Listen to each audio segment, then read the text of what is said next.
Bismillahirrahmanirrahim. Me emrin Allahut, mëshiruesit, mëshirbërësit. Përkushtimi besimtarëve për të bërë vepra të mira është i madh. Kjo për faktin se veprat e mira kanë rëndësi si në këtë botë, si në botën tjetër. Për tyre lidhet edhe shpëtimi ynë. Allahu i madhruar në Kur'an fammadh na tregon se veprat janë shkak që ne meritojmë xhennetin. Thot në Kur'an: "Udkhulul jannata bima kuntum ta'malun." Hyni në xhennet sipas veprave të mira që ju keni bërë.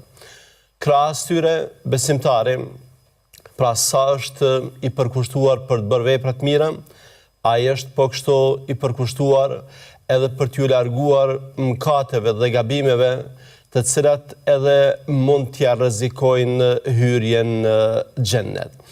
Janë mëkate të shumta, janë gabime të shumta, gjunahe të shumta, të cilat e rrezikojnë njeriu. Dietarët musliman her pas her kanë përmendur disa sosh prej tyre, të cilat dallojnë ndoshta edhe për nga rreziku dhe të cilat ne si besimtar duhet t'i kemi në konsiderat në mënyrë që të mos jemi viktim e tyre. Ne sot të nderuar teleshikues, para jush do të sillim këshillat e një urtari, e një asketit të madh, e një dietari me nam, Fudajl ibn Iyadit, i cili ka thënë kësaj: kush ruhet prej 5 gjërave, ai është ruajtur nga e keqja e dynjas dhe ahiretit. E para, kush ruhet nga vetpëlqimi; e dyta, kush ruhet nga syefatësia; e treta, kush ruhet nga mendjemallësia; e katërta, kush ruhet nga përbuzja dhe nënçmimi i njerëzve; dhe e pesta, kush ruhet nga epshi.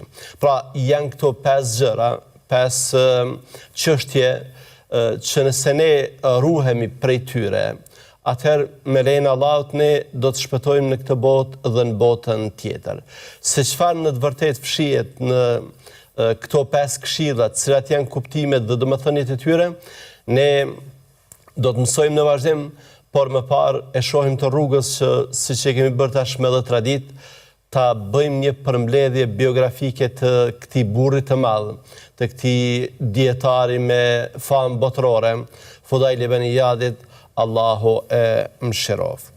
Fudajl ibn Iyadi ka lindur në vitin 107 sipas hijretit në Samarkand, sot një vend në Uzbekistan. Fillimi i tij nuk ishte për t'u lavduar. Në fillimet e tij, në rininë e tij, Fudajli ishte jo i njohur për fetari, për sjellje të mira. Ai, siç përmendet, kishte rënë në dashuri me një vajzë dhe një natë, teksa kishte ngjitur murin që ta takonte atë vajzë, kishte dëgjuar dikë duke lexuar ajetin kuranor: "Alam ya'ni lilladhina amanu an takhsha'a qulubuhum li dhikrillah." A nuk ka ardhur koha për besimtarët e vërtet që zemrat e tyre të përulen me këshillat e Allahut? Pra kur e dëgjoi këtë ajet, Fudajli nuk arriti ta përmbante veten. E përjetoi si asnjëherë më parë. E përjetoi si asnjëherë më parë, prandaj edhe tha me zemrën e tij, para se thot me gjuhën e tij: "Po Zoti, ka ardhur koha që unë të kthehem tek ti, unë të pendohem tek ti." Dhe pikërisht ky ajet, ky moment shënon fillimin e rikthimit të Fudajlit në rrugën e Allahut. Një rikthim i sinqert, një rikthim i cili do ta bëj Fudajlin një prej atyre modeleve, prej atyre figurave, prej atyre shembujve mbase të rrallë në historitë të Islamit dhe jo vetëm, në histori edhe të njerëzimit. Fudajli do ta lëshon vendin e tij dhe do të zhvendoset përjetësisht në Mekë, ku do të qëndron deri në vdekjen e tij. Fudajli ka qenë prej atyre burrave që me sjelljet e tij, me edukatën e tij, me qëndrimet e tij prej një besimtari të vërtet, ka rrëmbyer zemrat e miliona e 10 miliona besimtarve anë kënd botës. Harun Rashidi, një sunimtar I cili është dalluar po kështu edhe për dijen e madhe që ka pasur, ka thënë se nuk kam parë njeri që ka pas prestigj, autoritet më të madh se sa Imam Maliku, dhe nuk kam parë njeri që ka qenë më I devotshëm, më I ruajtur, më I mbrojtur se sa Fudail ibn Iyadi. Fudaili ishte prej atyre besimtarëve që kur ishte në pyetje feja e Zotit, ai nuk I bënte lajka askujt. Ai e thoshte të vërtetën, këshillonte për hir të Allahut, prandaj këshillat e tij, edhe nëse rastiste që të ishin të ashpra ose të kishin një dozë më të madhe të kritikës, pranoheshin me gjithë zemër. Kur Harun Rashidi kishte ardhur në Mekë, kishte takuar dietar të ndryshëm dhe përveç tjerash kishte kërkuar që të takohej edhe me Fudailin. Njëherë Fudaili kishte hezituar që të shkonte. Kishte menduar se ndoshta është më mirë që të qëndronte më larg. Por kur u përsërit kërkesa, dikush prej të afërmve I tha që ndoshta është më mirë që të shkosh sepse mbase Haruni po kërkon ndonjë këshill prej teje. Dhe kështu edhe ndodhi. Fudaili shkoi dhe Haruni kërkoi një këshill prej tij. Fudaili me pak fjalë I dha një këshill e cila e preku thellë në zemër Harunin.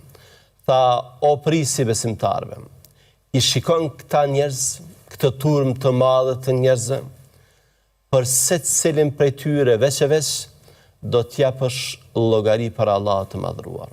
Pra, ti e ke marrë këtë pozitë, ti e ke këtë pushtet, e ke këtë pasuri, I ke këto privilegje, por mos harro se krahas tyre e ke edhe përgjegjësinë për Allahut, për secilin besimtar veç e veç. Prandaj kjo këshill e kishte prekur thellë në zemër Harunin, I cili kishte qarë aq shumë sa që kishin kërkuar suite e tij që Fudailit të largoj për shkak se kishin frikë shëndetin e Harunit, pra nga ndikimi I madh prej kësaj këshille. Fudaili, siç është vlerësuar nga dietarët me nam, për shembull nga Imam Dhahabiu, ka qenë dietar, ka qenë model, ka qenë Sheikhul Islam. Pra, ato epitetet më të larta që mund të jepen dikujt për dijen dhe për fetarinë e tij, I ka marrë Fudaili. Sufjan bin Uyeyne, që e ka njohur, ka thënë se Fudaili ka qenë një njeri I besueshëm. Ndërsa dikush që e ka njohur edhe më afër, edhe ndoshta më mirë se të tjerët, Abdullah bin Mubareku, ka thënë fjalë që Fudailin e ngritin në qiell. Ka thënë, për mua nuk ka njeri mbi faqen e dhejut që sot është më I mirë se sa Fudail bin Iyadi. Pra, ky është një vlerësim prej një dietari të madh, prej dikujt që nuk I bën lajka, prej dikujt që e thot të vërtetën për hir të Zotit, prej dikujt që e ka njohur Fudailin më mirë se sa të tjerët. Ai, duke folur po kështu për Fudailin, ka thënë se Fudaili u tregua I sinqert me Allahun te bareke ve taala. Pra, ai Fudaili që dikur ka qenë dhe që u shkput prej mëkateve, nuk është më. Ai u pendua dhe ju kthye sinqerisht Allahut xhallahu ala. Dhe për këtë arsye, për këtë sinqeritet, Allahu bëri që urtësia të rrjedh nga gjuha e tij. Pra, Fudaili është një njeri që dijen cilën e ka pasur, urtësinë cilën e ka përcjell tek tjerët, është si produkt, si rezultat I sinqeritetit dhe korrektësisë së tij me Allahun te bareke wa taala. Madje Fudaili është konsideruar prej atyre njerëzve që kanë përfituar nga dija, jo në kuptimin material, por në kuptimin e mishërimit me vlerat e dijes.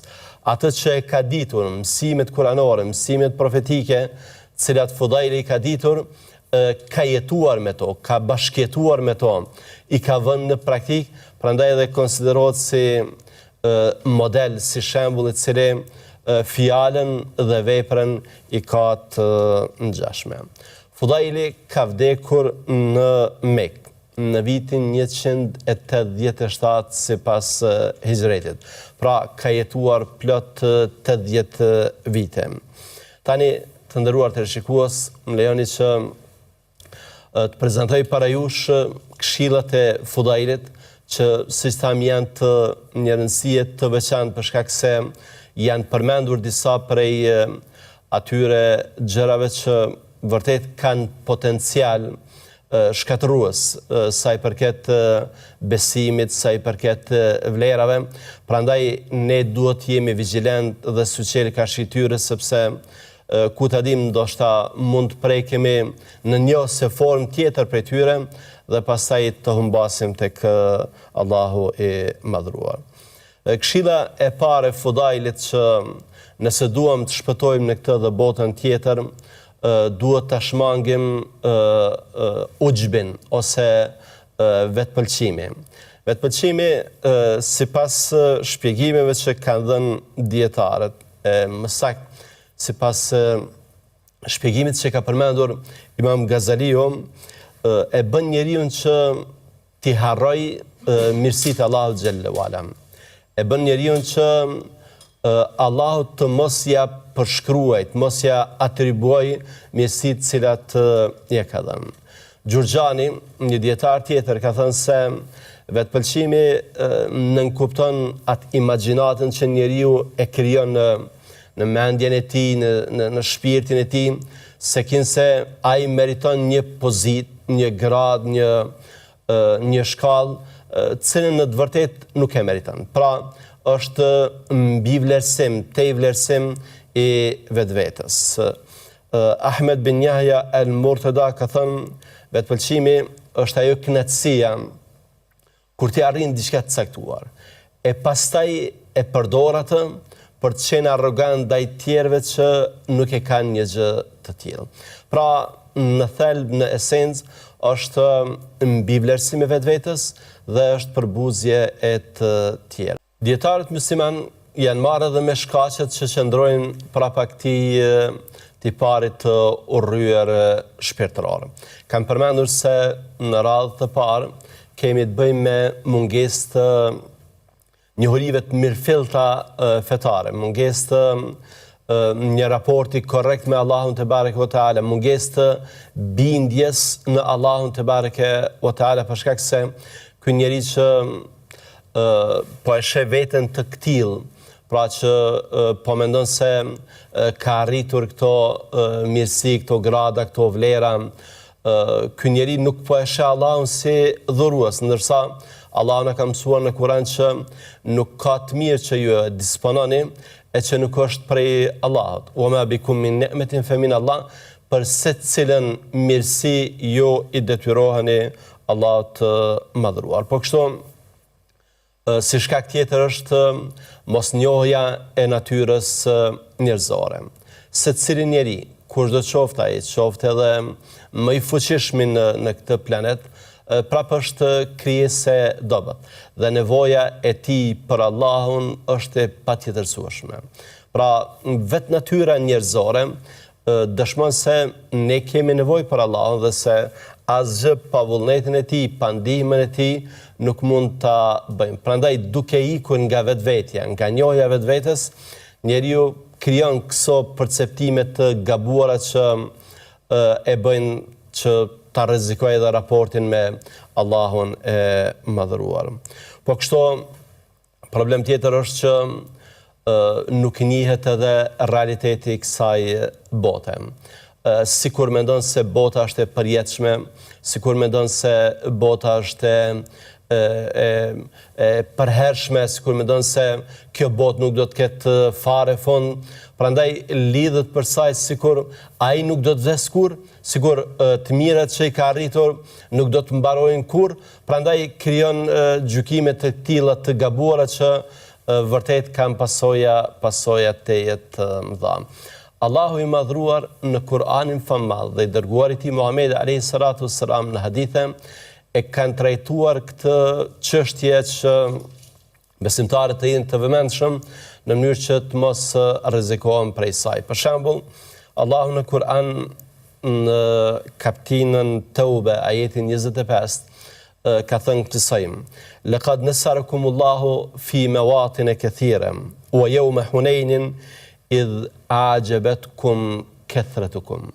Allahu ju ka ndihmuar juve në vende të ndryshme. Ju ka ndihmuar edhe në betejën e Hunenit, kur jo u mashtruat me numrin tuaj të madh, pra me potencialin ushtarak, me artillerin ushtarake, me ushtarët, me përgatitjet që i kishin bërë për betejë, "Falam tughni ankum shay'a", por këto nuk ju bën juve punë as pak. Pra, nëse ju mendoni se forca juaj mbështetet vetëm tek aspektet materiale dhe se nuk keni nevojë për Allahun, atëherë dijeni se keni gabuar.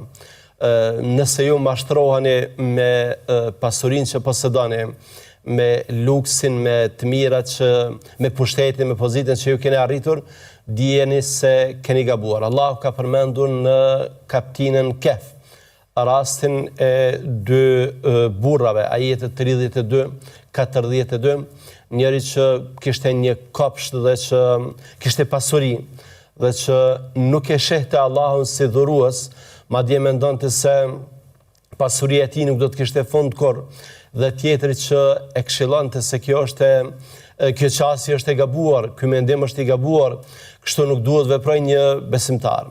Ky njeriu mashtrua me pasurinë e tij, e pastaj nuk shkoi gjatë dhe pasuria e tij mori fund. Ky njeriu pendua dhe ndjeu keqardhje për atë që kishte bërë, por ishte tejet vonë. Muhamedi alayhi salatu wassalam në hadithet e tij ujbin ose vetpëlqimin e ka përshkruar si një prej atyre gjërave që janë shkatruar. Duke folur për këto gjëra ka thënë: "Wa i'jabul mar'i bi nafsi", një prej gjërave shkatruese është kur njeriu i hyn vetvetja në qef, pra kur e pëlqen vetveten, preket prej këtij fenomeni të rrallë shpirtëror i cili mbas edhe mund t'ia shkatroj besimin në tërësi. Njëri prej brezave të parë, Abdullah bin Mutarrif esh-Shikhir, e ka thënë një fjalë që konsideroj se ne duhet ta kemi në konsiderat shumë dhe që e bën një dallim të qartë ndërmjet rrezikut që ky fenomen ka, qoftë edhe nëse ne bëjmë vepra fetare. Ka thënë: "Nëse unë do të kaloja natën në gjumë, tër natën në gjumë, e pastaj në mëngjes do të gdhija, do të zgjohesha duke qenë i penduar pse nuk jam zgjuar për të falur, për mua kjo është më e dashur se sa ta kaloj tër natën duke falur, e në sabat më mushet mendja se askush nuk është sikur unë." Pra, nëse ke kaluar tër natën me adhurim dhe në fund ke fituar këtë përshtypje të gabuar për veten tënde, dije se ke gabuar dhe se madje ke bërë gabim shumë më të madh se sa dikush që mund të mos jetë zgjuar fare për ta falë namazin e natës. Me pak fjalë, kjo ishte dukuria e vetpëlqimit për të cilën Fudajl ibn Iyadi na porosit që të largohemi prej saj. Ne po bëjmë një pushim të shkurtër këtu për të rikthyer sërish prapë me këshillat e Fudajlit. Qëndroni me ne.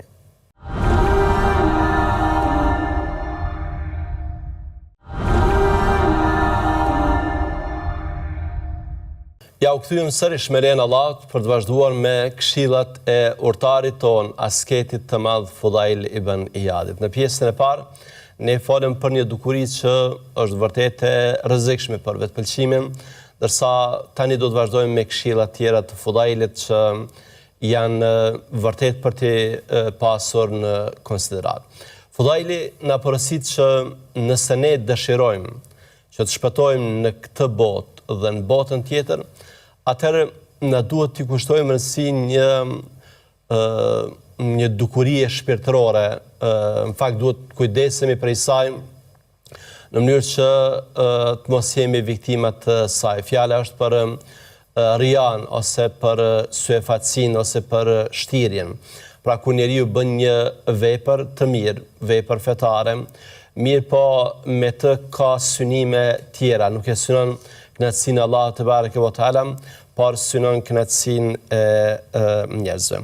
Ibn Kudame ka përmendur që riaja përmbledh tri çështje që paraqesin në të vërtetë bazat e këtij fenomenit të tmerrshëm shpirtëror. E para është dashuria për lëvdatat e njerëzve.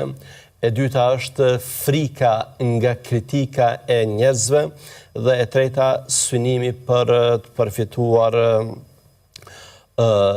materialisht.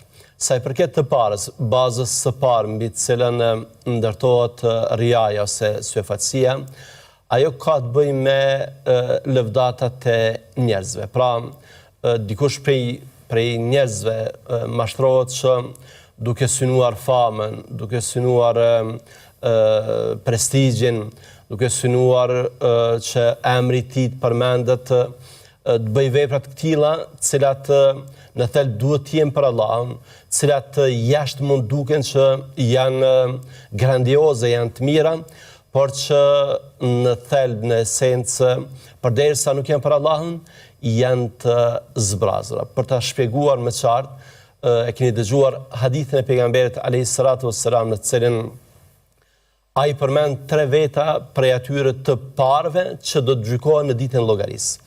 Është pasaniku, është dietari, është dëshmori.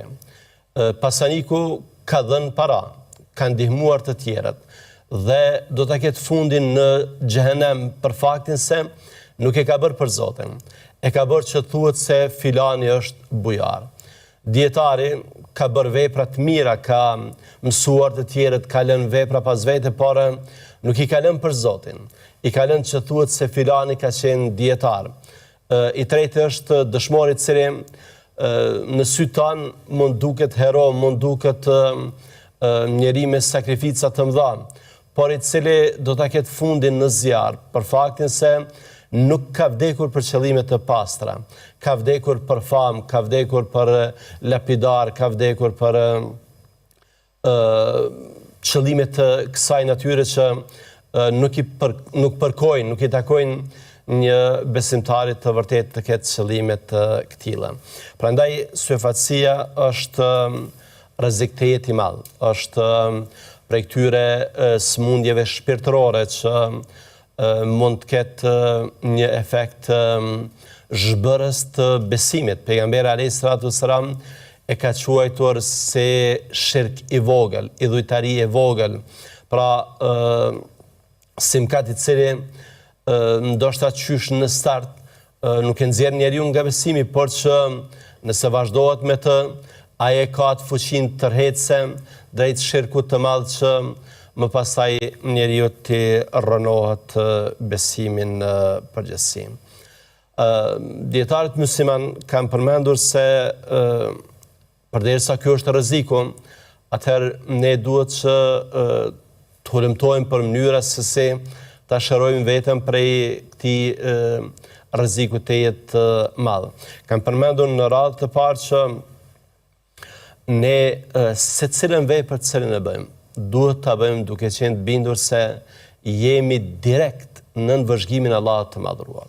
Pra, Allahu është ndjeni për atë që ne bëjmë, Allahu di për secilën vepër që ne bëjmë, Allahu është i njoftuar për secilën vepër që ne bëjmë, prandaj nëse ne kemi synime të këtilla, pra jo për Zotin, por për të fituar fame, për të fituar pozite, për të bërë njohur në mesin e njerëzve, për të folur njerëzit për ne, pra nëse ne kemi këto njëtë në zemrën tonë, që tjerët nuk i shohin, ta dim se isha Allahu te bareke ve teala.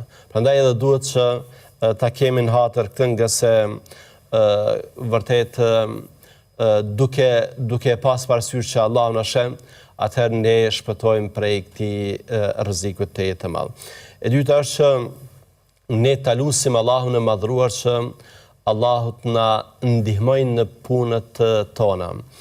Jo rastësisht feja, siç është përshkruar prej shumë dietarëve, Ibn Kaimit dhe të tjerëve, ka dy si thuash ndarje në vija të trasha, mund përmbledhet në dy gjëra kryesore. Iyyaka na'budu wa iyyaka nasta'in, ne ty Zot të adhurojmë dhe jemi të varur prej teje. Pra, duke kuptuar fenë drejt dhe duke kuptuar se ne kemi nevojë për Allahun dhe se nuk mund bëjmë asgjë pa ndihmën e tij, pa vullnetin e tij, atëherë ne arrijmë që pra këtë fenomen, këtë dukuri shpirtërore ta largojmë. Ta lutim Allahun te bareke ve teala që Allahu të ndihmojë dhe të njihemi me pasojat. Ne veç përmendëm më parë hadithin që ka 3 njerëz që kanë bërë dietari, pasaniku dhe dëshmori. Ka njerëz kanë ofruar vepra teje të mëdha, kanë bërë mund të madh. Mirë po që në fund mundi i tyre ka shkuar hoq për faktin se nuk e kanë synuar Allahun e madhruar. Prandaj nuk ja vlen që të bësh vepra të këtilla, të paguash kaq shumë për këto vepra, të paguash madje edhe me jetë si në rastin e dëshmorit dhe në fund çdo gjë të zhbëhet, të shkatërrohet për faktin se ti nuk e ke synuar Allahun e madhruar. Mirë po, ndërsa jemi tek kjo çështje, konsideroj që ka një detaj cilin ne duhet ta kemi parasysh.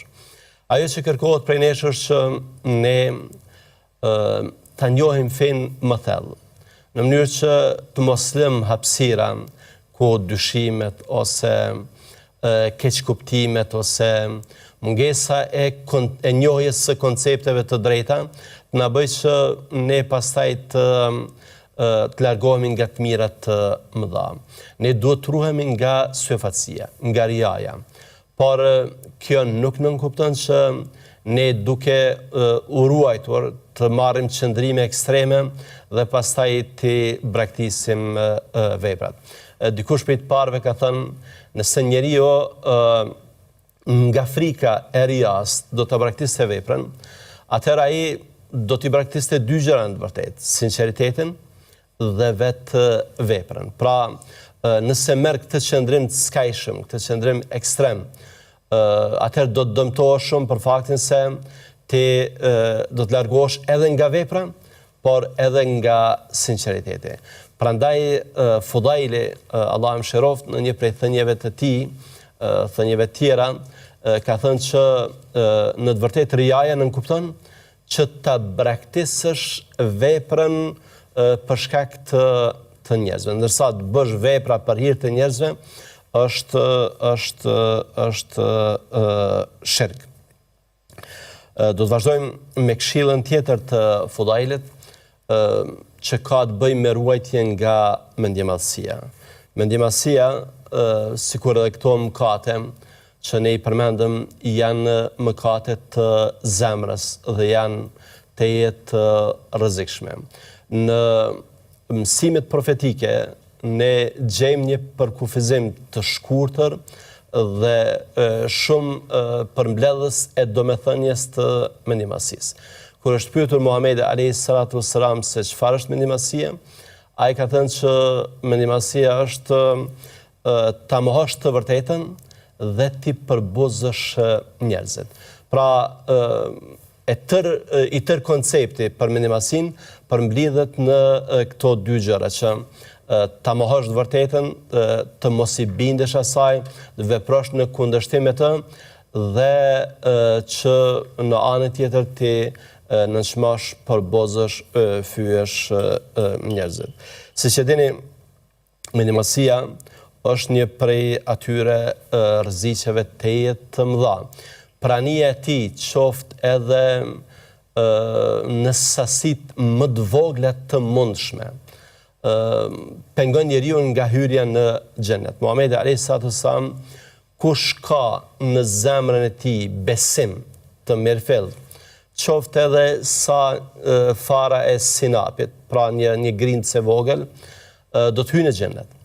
ndërsa kush ka në zemrën e tij mendjemadhësi, qoftë edhe sa fare sinapit, ai nuk do të hyjë në xhennet. Pra, një sasi absolutisht minimale dhe tejet e vogël ka këtë fuqi që njeriu ta pengoj nga hyrja në xhennet. Prandaj besimtari duhet të jetë i vëmendshëm, nga se mendjemasia ka pasoja që vërtet shihet efekti tyre më vonë. Allahu te bareke ve teala ka përmendur në Kur'an: "Kedhalika yatba'u Allahu ala kulli qalbin mutakabbirin jabbar."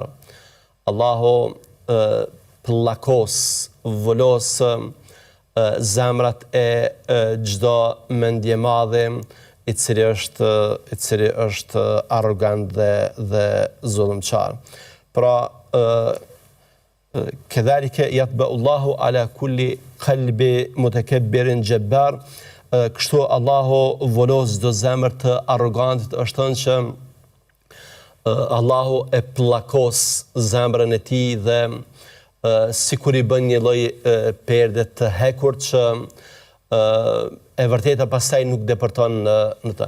Prandaj i shehni njerëz të tillë që kanë guxim për të bërë mëkate, kanë guxim për të bërë gjunahe, cilat një besimtar të mirëfillt e çmendin. Vetëm i përmendin çmendin se lëre me i bërë ato mëkate. Dhe kjo është pasoja e mëkateve. Mendjemasia është rruga e gabuar për tek vlerat. Neve në Kur'an dhe në hadithe feja na mëson që ka një rrugë tjetër se si mund të arrish tek vlerat, tek virtytet, dhe jo nëpërmjet mendjemasisë. Është kjo devotshmëria. Inna akramakum indallahi atqakum, vërtet njeriu më i devotshëm, njeriu më i nderuar, tek Allahu është ai që është më i devotshëm. Pra, nëse ne duam që të lartësohemi, që të ngritemi, atëherë ngritja bëhet me vlerat të vërteta, bëhet me devotshmëri dhe jo me mendjemasi. Për këtë arsye, çdo kush që shfaq mendjemasi, ai do ta pengoj veten e tij nga hyrja në xhennet. Veçmas ata që shfaqin mendjemasi ndaj Allahut, duke mos ju bindur atij, duke mos ju nënshtruar atij, duke mos e adhuruar atë, Allahu ka thënë: "Innal ladhina yastakbiruna an ibadati sayadkhuluna jahannama dakhirin." Ata që shfaqin mendjemasi ndaj adhurimit tim, ndaj nënshtrimit tim, do të hyjnë në xhennet të përbuzur dhe të nënçmuar. Pra, ky është fundi i atyre që nuk e adhurojnë Allahun, përkundrazi shfaqin mendjemasi, arrogancë dhe kundërshtim ndaj tij, nga se nderuar vëllezër, siç e dini, mendjemasia është tipari i djallit. Allahu në Kur'an na tregon që kur urdhëroi iblisin që t'i bënte sejdë Ademit, iblisi refuzoi, duke u thirrur në mendjemasi. Aba wastakbar wa kana min al-kafirin. Ai refuzoi dhe shfaqi mendjemasi dhe ishte prej mohuesve.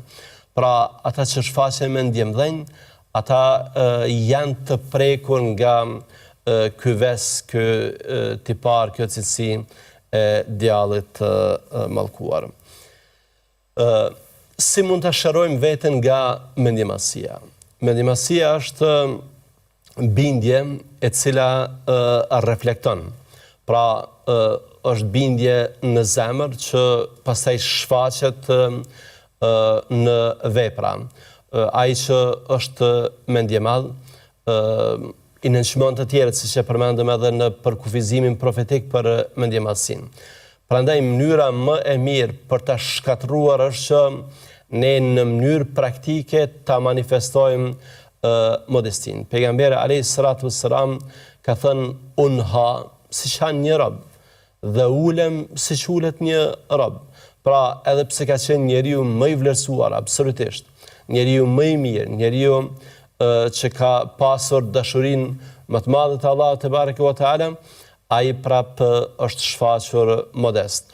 Dhe nëpërmjet kësaj, nëpërmjet qëndrimit siç ka ardhur edhe në ajetet kuranore, që ne të rrime ata që e përmendin Allahun, me ata që në kapitullin Kehf, me ata që e përmendin Allahun, që adhurojnë Allahun, nëpërmjet qëndrimit me këta njerëz, ne arrim që ta fitojmë përulësinë, ta fitojmë modestinë dhe të ikim e të shpëtojmë nga mendjemasia.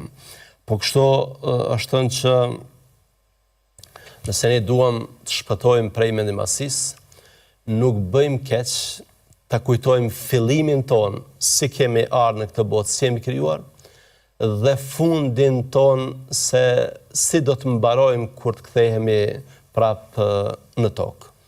Pra kemi filluar nga një pikë dhe pastaj përfundojmë pas kësaj jete plot avantura, plot ngritje, zbritje, plot gjunahe, mëkate, plot vepra të mira, plot pushtet, plot dhunë, pas tërë kësaj jete me këto avanturat e saj, ne mbarojmë në varr aty ku edhe dekompozohet trupi i njeriut. Prandaj, për çfarë mendjemasi? Pse ti je mendjemadh kur ky është realiteti yt? Këshilla tjetër e fudailet, Allah më shërof, ka të bëjë me ikjen nga përbuzja e njerëzve. Siç thamë, përbuzja, siç edhe ka shpjeguar Ibn Kathiri, është deg prej degëve të mendjemasisë. Është ndoshta ai manifestimi publik i mendjemasisë. Prandaj ne në Kur'anin famullar dhe në hadithet e Muhamedit alayhis salatu wassalam gjejmë kaq shumë këshilla të cilat na bëjnë thirrje që të largohemi nga përbuzja e njerëzve. Allahu ka thënë: "Ya ayyuhalladhina amanu la yaskhar qaumun min qaumin asa an yakunu khayran minhum." O ju që keni besuar, let mos tallet, let mos i përqesh një grup tjetër, sepse këta të përqeshurit mund të jenë më të mirë se sa përqeshës.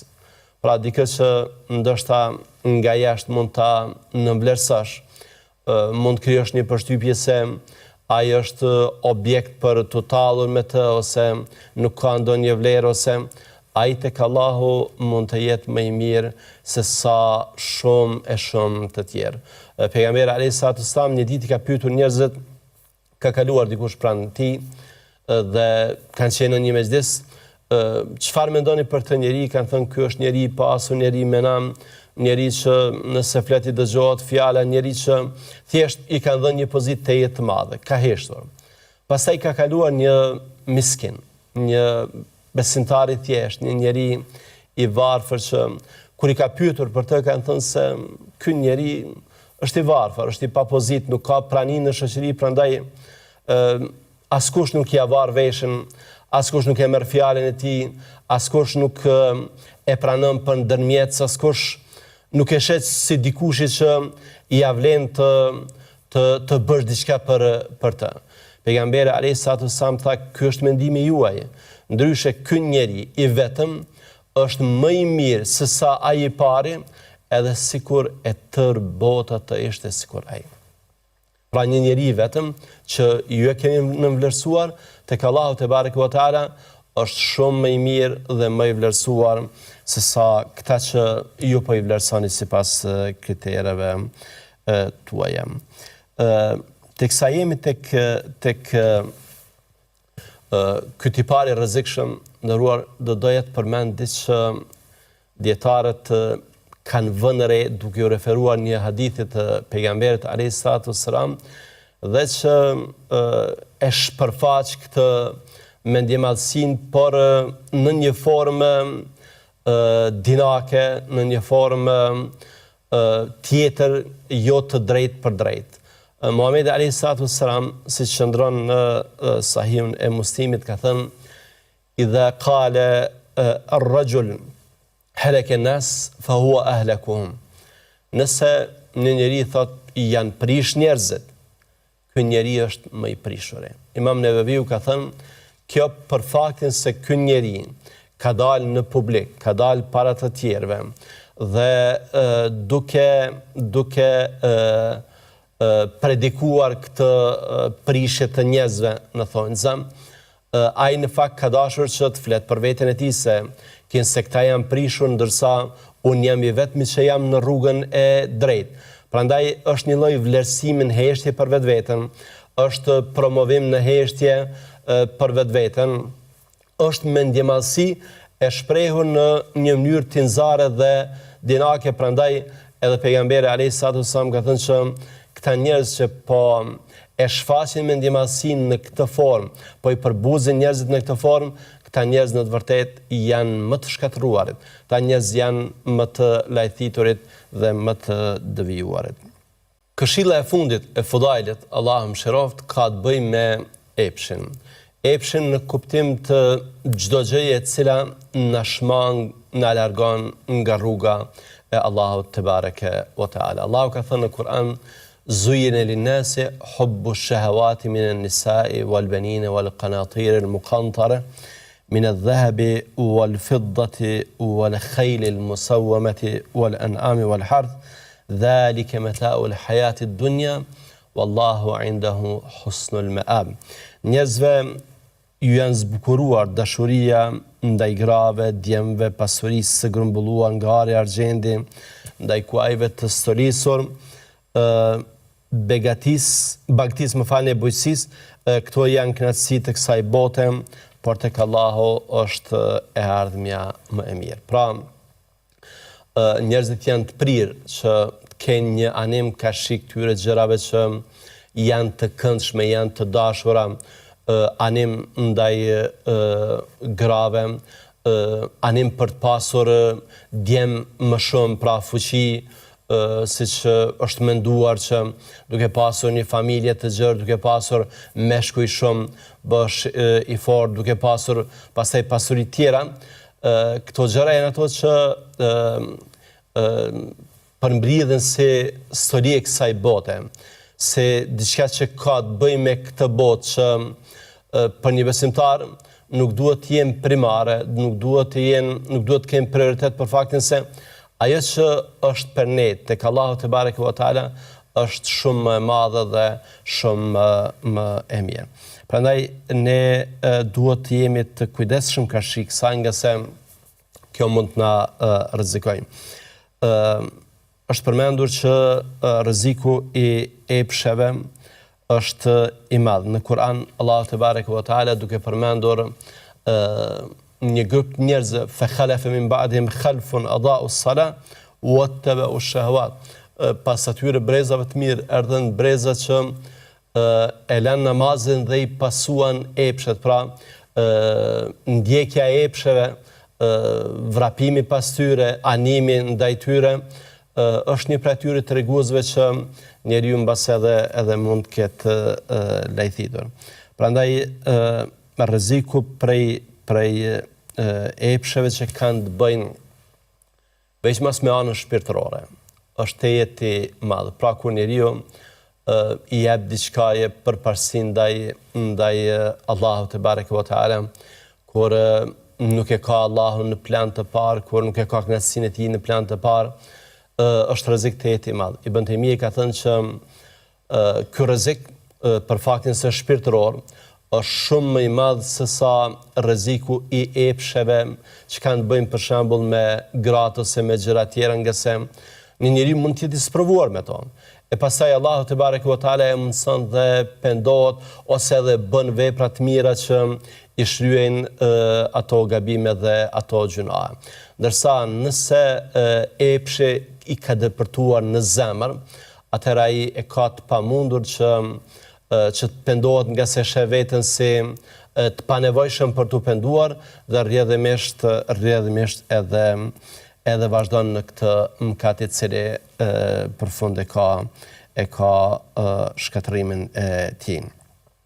Ibn Qayimi epshin e ka parë si njërin prej 4 shtyllave të moralit të keq. Ka thënë, morali keq ndërtohet mbi 4 shtylla. E para mbi ignorancën, e dyta mbi padrejtësinë, e treta mbi epshin dhe e katërta mbi zemrimin.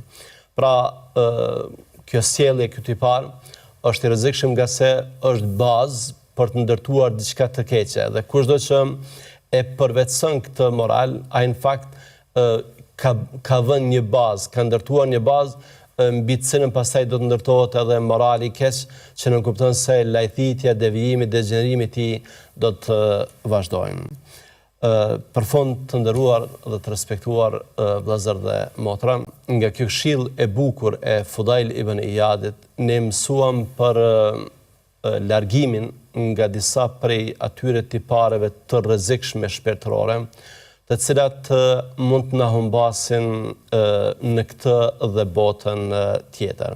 Pra, ne largohemi nga vetpëlqimi, largohemi nga riaja, shtirja, syfatësia, largohemi nga mendjemallësia, largohemi nga përbuzja e njerëzve, largohemi nga epshi, sepse këto gjëra që të gjitha, edhe si tërsi, edhe si veç e veç, kanë fuqinë që na tërheqin drejt humnerës, drejt mëkatit dhe pastaj shkatërimi të jetë i pashmangshëm.